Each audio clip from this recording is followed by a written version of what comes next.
Kung araw, panibagong buhay, kanan din naman tayo mga kamamaw.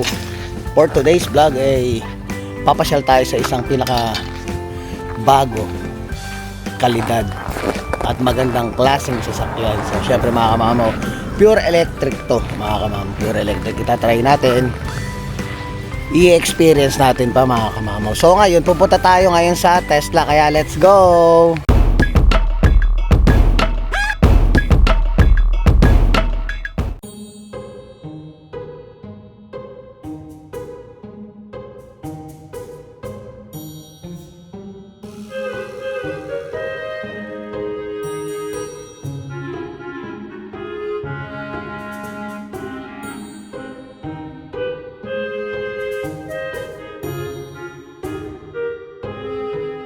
Mga kamamaw, naka-appointment pala tayo sa Tesla ngayon dito sa Saskatoon. Actually, nakausap ko na siya before, kaso nga lang ay hindi pwedeng mag-vlog sa loob ng Tesla, even dun sa may harapan lang nila.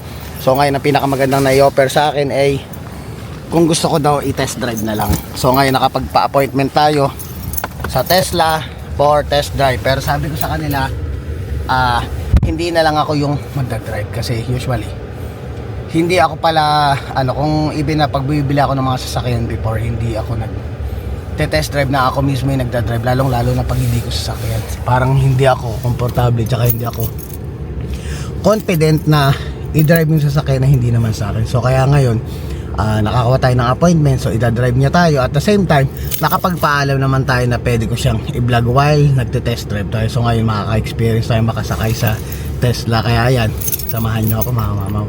Mamaw, naghihintay pa tayo nung magro-road test sa atin. Pumasok muna ako dito sa loob ng Cybertruck. Ayun, pinagyan naman ako permission na ma-vlog ko tong loob ng Cybertruck kasi ayoko pang i-video talaga, ayoko pang pumasok. Pero may nakausap ako kasi may hinintay pa ako na mag-a-assist sa akin. So ngayon, napagbigyan ako makasakay mga kamamaw. Iba ang pakaramdam. Ito mga kamamaw, yung loob ng Cybertruck. Yan. Grabe, ang ganda mga kamamaw. Actually, pag tinignan mo siya sa loob, nandito ka sa loob, yung kumbaga ba yung space niya, ayan, napakita ko sa inyo. Yan, yung space ng niya, talagang siya, spacious talaga siya mga kamamaw. Ito yung ilalim. Ito yung harapan ng Cybertruck. Grabe. Ayan yung yan, fully electric yan mga kamamaw. Salamin. Kita na yung labas eh. Actually, parang labas na ng sasakyan niya, nakikita niya eh. Yan yung ibabaw. Yan, nabigyan tayong chance eh. Siyempre, grab natin opportunity nang mapakita rin natin sa mga manonood. Yan. As in, literal mga kamamaw na kumbaga pick-up truck siya talaga eh. Ganda oh. Ang nagustuhan ko mga kamamaw, yung ilalim, napaka-spacious oh. Yung even dyan oh, grabe. Tapos siyempre, ang ganda ng niya. So, yan, meron din siyang screen dito. Ayan. Kita nyo yan. May screen pang extra. Tapos, tinignan ko na actually mga kamamaw yung likuran niya. Ganda oh.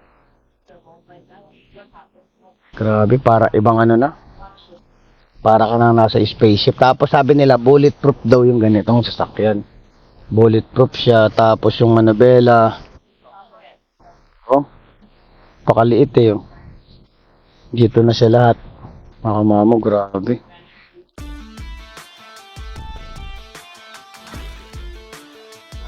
Mga kamamaw, ito yung trunk niya oh, sa likod oh. Grabe, ang ganda oh. Spacious. Akala mo pwede mong lagyan ng swimming pool eh oh. Grabe, ang ganda. Kamamaw, ito is 133,000 ng presyo ng Cybertruck ng Tesla. So ayan mga kamamaw, lalabas na ako. Ang daming in-explain niya sa akin kasi may mga bagay na hindi dapat kasing isama sa video. So ngayon tatayo ako dito sa labas. Actually may tinatawag silang summon. So yung gagamitin nating sasakyan mga kamamaw, which is dito sa tinatayuan ko,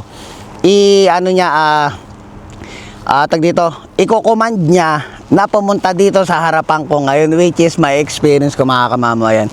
Actually lang sa app yan sa cellphone niya na syempre fully electric yan. At the same time super high tech nung mga Tesla na sasakyan. So ngayon nandito tayo sa labas para hintayin ko yung sasakyan na sinamon niya, na which is yung test drive natin. Actually, hindi ko test drive, makikiangkas lang ako para makita natin kung ano yung mga features o yung mga bagay na may experience mo pag magdadrive ka ng Tesla. So, abangan natin yung sasakyan. Mukhang ito na mga kamamaw yung sasakyan na palapit. Nagse-self-driving yan mga kamamaw. Self-driving, nakita nyo, wala siyang driver. Ayan. So, ayan, lahat naman ng mga binibidyo kong ito mga kamamaw, bago ko siya ginawa, tinanong ko lahat ng mga permission na pwede kong magawa dito sa ating vlog. Ayan, so kita nyo yung sasakyan, lumapit mga kamamaw, wala siyang driver. Oh. So ito na yung sasakyan natin. Yan o, nasamo niya. So ngayon sasakay tayo para ma-experience natin ng Tesla. Experience natin, pasok tayo dahil busy si Samuel. Ayun si Samuel. Pero syempre sa vlog na to, ako lang ang makikita nyo at yung sasakyan. Hindi nyo makikita yung mismong kausap natin. Pero syempre may mga may explain siya. Meron siyang may mga iaano sa ating. Dali mo na nga. May mga bagay tayo matututunan when it comes sa Tesla. So ayan ngayon, nakabukas na. Bigyan na tayo ng chance. So hindi pa natin alam kung anong model tong Tesla na to. Which is, malalaman natin mamaya ito siguro. Ay, hindi ba ito? Malalaman natin yung pangalan. Mamaya tatanong natin kung anong model tong Tesla. So, ayan yung loob ng sasakyan. Kulay white yung ano niya. White leather. Yan, naka moonroof ata ito. Moonroof, sunroof. Yun lang ang way ng pagbubukas niya. Ayun. So, yung pakita ko sa inyo yung loob. Yan, meron din siyang may touchscreen din siya dito sa likod. Alam mo, napaka-simple ng ano niya, pero alam mong napaka-high-tech nung sasakyan na yun. Exactly, that's paano mo i-explain yung Tesla? Tiyan mo, hindi natin alam paano buksan yung likod. Mga kamamaw, nagmumukha tayong inosente dito ngayon. So ngayon, binigyan niya tayong chance. Pumasok muna sa loob dahil may naasikaso siya. Experience natin yung ano. So ngayon ang pakiramdam ko parang medyo malapit ako. Yan, inusog ko na konti yung upuan. So ayan ang screen niya. Laki ng screen, no. Ayun, nakaano na yan, no. Setting mo siya talaga sa cellphone mo. Ibang level ng klase ng sasakyan. Yan, fully electric siya. Galing, talagang may command siya. Talagang kung mawala man yung sasakyan mo at matitrace mo siya. Para siya talagang cellphone din yun na lahat. Grabe. Pero titingnan mo yung detailed nung interior niya mga mama. Napaka alam mo na parang simple na parang kokonti lang yung pindutan. Alam mo yung gano'n ayun. Parang kokonti lang yung pindutan niya. Napaka simple lang. Even tong manabela. Di katulad ng mga nakarang sasakyan naman nakita natin is parang ang daming, 'di ba? Ang daming may mga shifter pang mga ganyan, ang daming pindutan, ang daming parang kumbaga makikita mo sa loob. Ito napakasimple lang, manobela, screen. Tapos ayun ang upuan, tapos yung simpleng lock-unlock na itong sa window, sa pintuan. Ayan. Pero mga kamamo, ibang klase yung utak na itong nasa loob ng nung sasakyan. Iba yung niya. Kumbaga napakasimpleng tingnan. Pero daming nilalaman. Ayun. Yun ang pinakamagandang natin. Simpleng tingnan, pero napakadaming nilalaman. Yan. So, abangan na lang natin si Samuel dahil ite-test drive niya to at ita-drive din niya ng nagdadrive ng mag-isa na hindi nakahawak sa manabela. Pero syempre inaano nga niya sa akin, sabi i-drive mo to kasi talagang hindi ako confident talaga mga kamamo na mag-drive ng sasakyan na hindi pa sa akin. Mga kamamo, nabuksan ko pala yung trunk. Ayan, nabuksan ko na siya. So maluwag din siya mga kamamo, spacious din siya. Even if it's like 5-seater mga kamamo, malaki na rin yung space niya para paglagay mo ng mga gamit mo, lalo na pag maglo-long drive ka.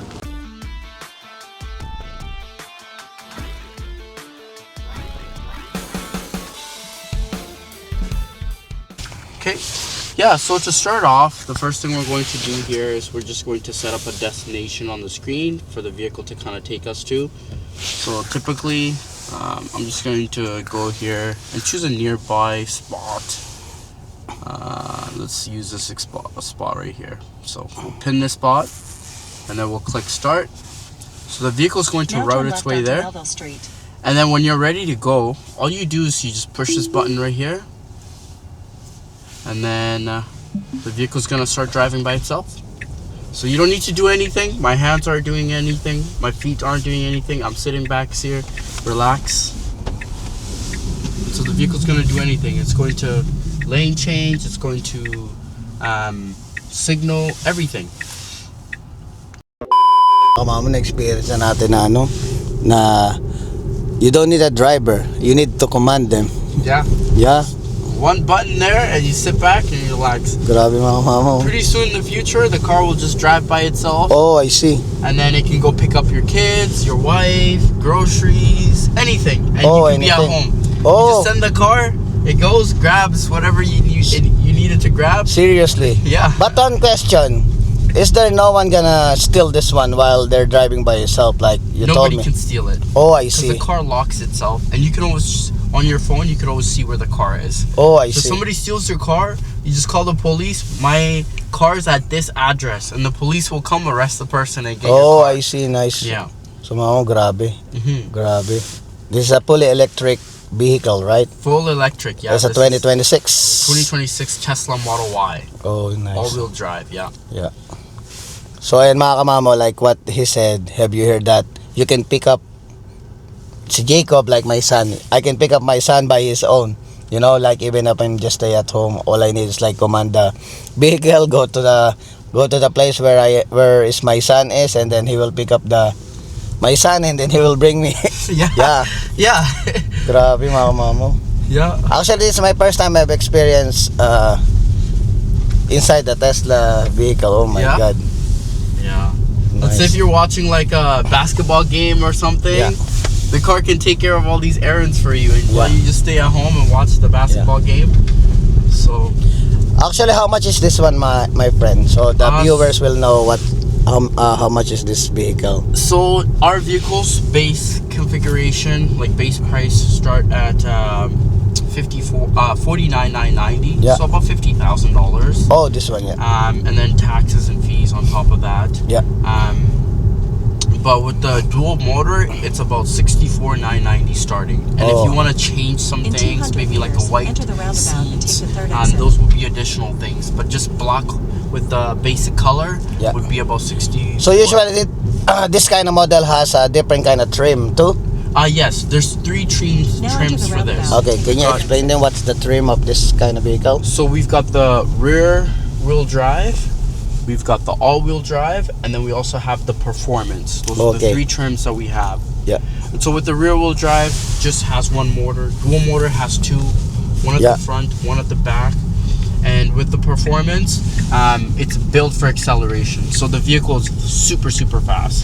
Oh. And so it's signaled. I didn't even do anything. Yeah, he do my oh yeah. Yeah. Actually, yeah, I see mga kamamo, siya na mismo yung nagsisignal, siya na mismo yung like for example when it comes on the stoplight there like amber kind of thing, you know. Yeah. He And know it how to sees do. that person there. Like, Yeah. I don't know if you can see it. It sees the person that's crossing. Yo, I see. Yeah. So nakikita niya talaga mga kamama, kumbaga ba, meron siyang sariling they have his own brain to do driving, you know. Grabe mga kamama. See, he never touched the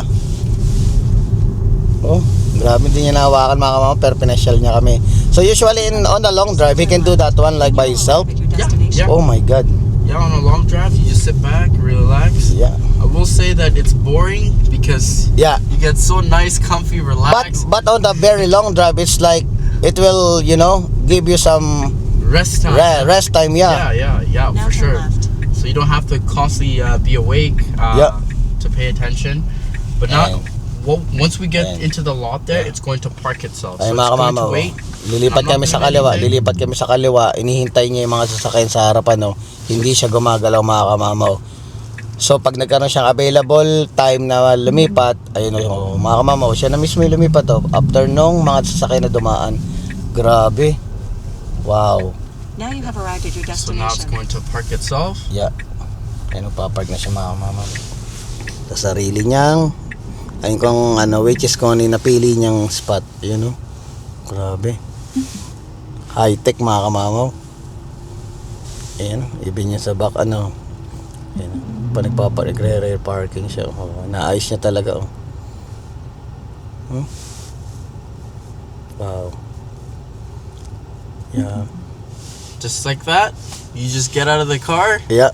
and then you go to the store. If you're going to the store, you go Yeah. into your house. Yeah. Even if pili siya ng next destination. Okay, Yeah. which one do you pick? So we're gonna just choose the showroom that we have. Okay, here. showroom, yeah. So we'll just set there. Actually, hold on. So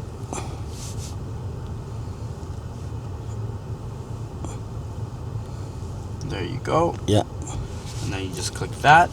Now Yeah. the car knows where we're going. And then now that I'm ready, I Self-driving. just push Okay. that button. And it's gonna back out and it's gonna take us all the way back to our destination. Yung mga mama mo. Grabe. So, are we going back to the... Yeah. Yeah. Mhm. Ayun mga mama, babalik na kami sa... Ano? Sa Tesla dealership. So, ayan, dadrive ulit siya mag-isa. Actually, pag ito na-experience ng anak ko, o kaya ni Mrs., iba yung pakaramdam. Actually, it's hard for us to make a plan, like we're always doing like a long drive. Okay. Because usually I'm the only one who's driving. Yeah. You know? But if I'm using this one, I don't need to worry about every time like, oh, I'm tired, I'm sleepy. Yeah. You know? All I can do is like command them to drive by itself. Yeah. And then bring us to our destination, you know? Yeah. Yeah. My God, mga kamo, grabe. Ibang level to. So yeah, you could be doing so many other things while Yeah. the car's driving your kids around, driving your wife around. So you do usually have a 7-seater of SUV here? We do have 7-seaters. Yeah. But the 7-seaters are pretty substantial in price. Oh, I So see. you're looking at about $188,000. Oh, that's a 7-seater. A 7-seater Yeah. would be that much. Oh, as big as the Cybertruck? It would be the Model X. So Model the only X, yeah. vehicle that we have right now, the 7-seater would be the Model X. Okay. We don't have any other In vehicles that 200 can meters, provide enter you the with more roundabout. seats. Oh, I see. Unfortunately, Yeah. At this time, yeah.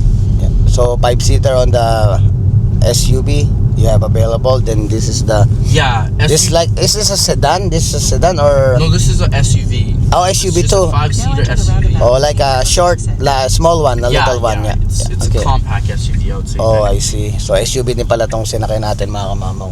So meron din kasi sila doon na SUV sa loob na mas malalaki. Mas malalaki siya. So nakita niyo naman the price is this one for this one is like 50,000. What you said? No. That's the rear-wheel drive. So this one's going to be about 65. Oh, 65,000. Okay, okay. So yun mga kamamaw. So this one's good for winter too, right? Yes. Yeah. Yeah.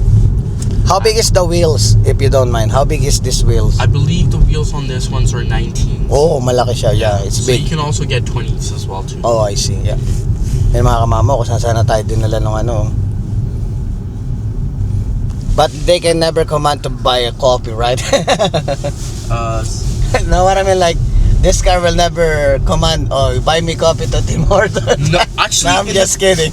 no. In the future, Yeah. it's possible because Oh, I see. and what's going to happen is that you're going to have like a ChatGPT or like an assistant, an AI assistant in your car, Oh, and then you talk to the AI assistant, and then it goes and does things for you. oh. So if you wanted to order something from Tim Hortons, you say, "Hey, like Grok, can you order?" So right now, like we have Grok right now. Yeah. So if you push this button, Oh. hold it. So this is Grok. Hi, Grok. Oh, I see. Yeah. Hi. Yeah, that's me, Grok. Or Hi. Ara if you like. How are What's you up? doing? I'm right now demonstrating FSD to a customer. Do you want to say hi? I'm doing great, thanks. Hi there, customer. Hope you're enjoying the FSD demo in Saskatoon. Oh, nice. Yeah. I really love what I see and what I've experienced today. Thank you, Grok. You're welcome. Thrilled you're loving it. Safe drives ahead. Yeah. So in the future here, you just talk to it. It'll send your order to Tim Hortons. You go there, you pick it up, and you go. Yeah. Yeah. Or like if you have groceries at Walmart or something, you could order it in advance. The car goes there, loads it up. The people who load it up, and then the car comes back to you at your house. Yeah. Spots since Yeah. the snow isn't cleared here. Eh, mga kamamo yan. So ngayon, hinawakan na niya yung manibela. So anytime pala mga kamamo, pag na-command mo siya na nagdadrive siya ng mag-isa, as long as tinatch mo na agad yung manibela, automatic, ikaw yung magkakaroon ng full control ng sasakyan. Grabe, super high-tech mga kamamo. Kamamo, nagpunta na kami dito sa charging area nila. So yun, papakita ni Samuel. Pero syempre, hindi natin papakita si Samuel. So what's in it, my friend? Yeah, so for the charger, it looks just kind of like this. Yeah. Just push this button here. Or you can just push this, the Yeah. flap opens, and you just push it in just like that. Okay. And then when you see this change to green, Yeah. that means the vehicle's charging. Up. So right now it's calibrating the So settings. calibrating, yeah. And then the moment that changes into green, it means that the vehicle's charging the battery. Yeah. Usually, how long would it take before it gets fully charged? So it depends. So I would say this one's a super fast charger. Yeah. So this will take anywhere from about 30 to 45 minutes. Serious? Especially on a On a whole vehicle? yeah, on a cold day like Okay. this. But 45 minutes only? yeah. But if you charge at your house overnight. Overnight, when yeah. you're sleeping, your vehicle will be fully ready to go by the morning. Will Oh, I be fully see. charged. Yeah, but on this kind of charging On a fast area, superchargers, it's faster. Like And so 45 typically, if you're traveling across the country, yeah, you're going to BC, for example, Yeah. you would stop along the ways. So we have a supercharging station about 100 kilometers apart from each other. Then you stop there, you charge for a few minutes, maybe like 5-7 minutes, and then you're able to drive and gets you to your next destination to charge. oh, I see. And yeah. then most of the places the chargers are, like you can go grab a snack, you can go use a Yeah. bathroom. They're at the convenient Yeah. locations. So now here in Canada, actually, it's not hard for the electric vehicle to find the nearest charging area or something. It's not. No, It's like all over Canada let now, me show right? you inside. Okay. Dito pa rin tayo mga kamamo sa Model Y. You just wanna show something about this vehicle. Yeah, so if you swipe down on the main screen there, Where? just right there. Here? Yeah. The profile? Yeah. Not the profile. Just Sorry. here. Okay. We'll go here.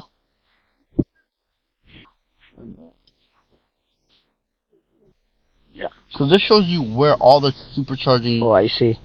stations are. What you can do is you can go here. You can set a destination. So Oh. let's say you want to go to Calgary. So put Calgary on there. And Calgary. then click the button there. Nope, Under. just underneath there, yeah. Yeah. So now it's going to plan your trip to Calgary for you. Yeah. It's going to tell you where you need to stop, how long you need to stop there to kind of charge for, Oh, I see. until you arrive at your destination. Oh, this one is kind of like he will tell you what your battery is. Yeah, what your battery will be roughly. Because keep in mind, right now we're only at 64 right Yeah, now, 64, right? yeah. So if this So is when fully you're charged, going to those numbers will be different. oh, I see. Yeah. Just because right now we're at 64%. 64% of Yeah, battery. yeah. So once it's more than that, it will showcase that to you properly. Oh, yeah. Yeah. So it's automatically he will show you when was the time you need to charge. Yeah. And where is the nearest charging area you can charge, you know? Yeah. Peres natin ng Tesla, mama, maraming salamat kay Samuel sa pagano natin. So ayan, dito lang kayo. Kung gusto niyo kumuha ng Tesla, punta lang kayo dito sa Tesla Saskatoon. Actually, dito siya sa may Clarence. So ayan mga mama, sana na-enjoy niyo itong vlog dahil ako na-enjoy ko ng sobra. Please don't forget to like, share, subscribe, and hit the notification bell for more updates of my videos. See you mga kamamaw.